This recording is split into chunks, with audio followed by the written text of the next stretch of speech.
Hi, it's me again with Corel tips and tricks. Pretty cool little graphic, and a little bit different way to draw something and mathematically and precise. Let's draw an ellipse and hit P, put it in the center of the page. Let's control make a duplicate of that, holding down the shift key to make it smaller. Take a 2-point line, hit P, control D, rotate it 22.5 degrees 2 more times.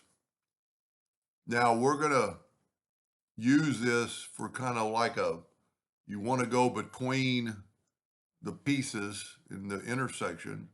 So we're just going to take our freehand pick tool or freehand line tool, and we're going to go from there to there, and then there to there. I'm not doing a very good job, but I've got my smoothing tool set on 100, so it really smooths it out.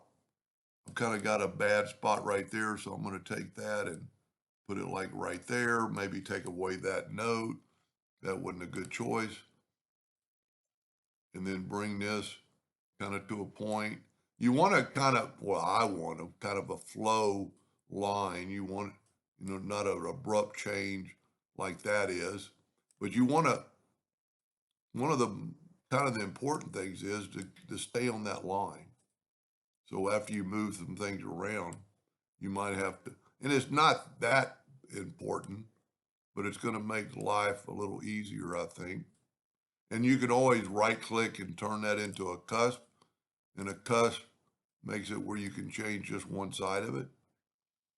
We're a little bit funny there. I'm going to call that good. Now, I'm going to set my nudge factor on like 15, and I'm going to nudge that out of the way because I want to group this together, Control G. And then I'm going to nudge that back. Now, because we're working in the center of the page, we can Control D, alternate C to have it rotate from the center of the page and rotate it 22.5 degrees.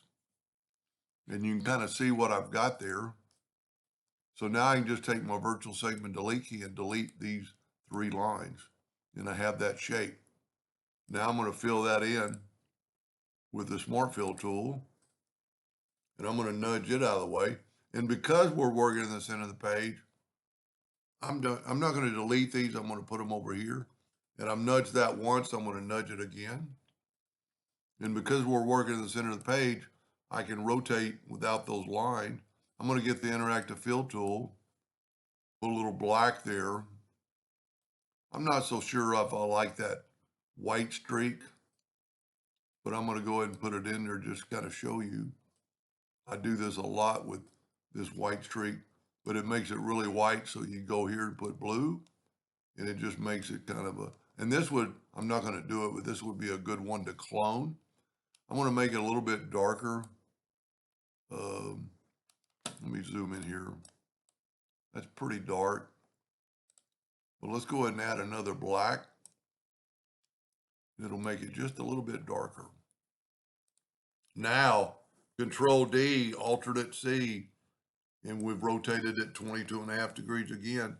And see, this way they match and they're not overlapping and they fit perfect.